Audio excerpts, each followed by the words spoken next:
प्रस्ताव कहाँबाट आयो? कहीँ छैन। नआओस् भनेर सुझाव दिएको पहिल्यै, आउँछ कि भनेर, नआओस् भनेर पहिले भाँचिने गरी चाहिँ हामीले पनि माग गर्न हुँदो रहेछ भनेर उहाँहरूलाई चाहिँ त्यो सचेत गराएको हो सबैलाई। त्यो यसमा एउटा व्यक्ति अथवा एउटा दल नलिउँ, नयाँ दलहरू धेरै खुलेका छन्। हामी धेरै दलहरू, नयाँ शक्तिहरू नयाँ एउटै एजेन्डामा अथवा जनताको माग जुन छ नि, जनताको अपेक्षा जुन छ नि, त्यो पुरा गर्नको लागि चाहिँ पुरानाले सकेनन् भन्ने कुरा तपाईँ हामी सबजनाले बुझिसक्यौँ नि त।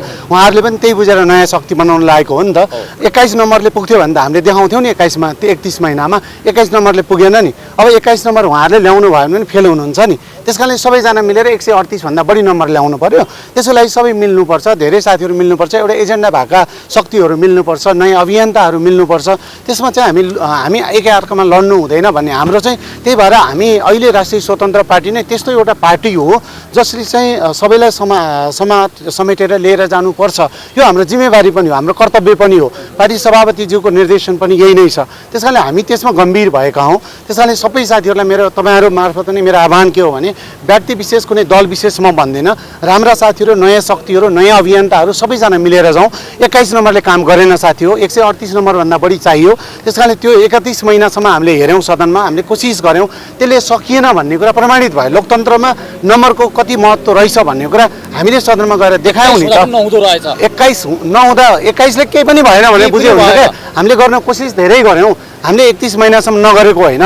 तपाईँ नेपालको इतिहासमा तपाईँको हेर्न लायक सदन बनाउन हामीले कोसिस नगरेको होइन, तर त्यसले पुगेन। त्यस कारणले अब 21 नम्बरबाट बढाएर 138 भन्दा माथि जानलाई त राम्रा शक्तिहरू, एजेन्डा मिल्ने शक्तिहरू मिल्नु पर्ला नि त।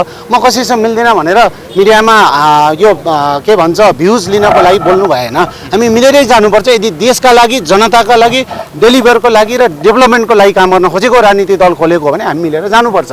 त्यस कारणले मिलेर जान राष्ट्रिय स्वतन्त्र पार्टी, फेरि पनि दोहोऱ्याएर भन्छु, हामी त्यतिसम्म लच्किन सक्छौँ जतिसम्म हामी भाँचिँदैनौँ। त्यस कारणले हामी तयार छौँ। तपाईँहरू 30 डिग्री निहुरिनुहोस्, हामी 70 डिग्री निहुरन तयार छौँ। तर मिलेर जाउँ। जनताले हामीसँग अपेक्षा गरेको छ। हामी राजनीतिलाई समाजसेवा भन्दा पनि राजनीतिलाई कर्तव्यको रूपमा जानु पर्यो। राजनीति हामीभन्दा पछाडि लाखौँ जनताले हामीसँग अपेक्षा गरेको छ। त्यो अपेक्षा गरेको जनतालाई प्रमिस गरेर आएको कुरा चाहिँ हामीले धोका दिनु भएन। त्यस कारणले चाहिँ हामी आफू जुद्यौँ भनेदेखि धोका हुन्छ।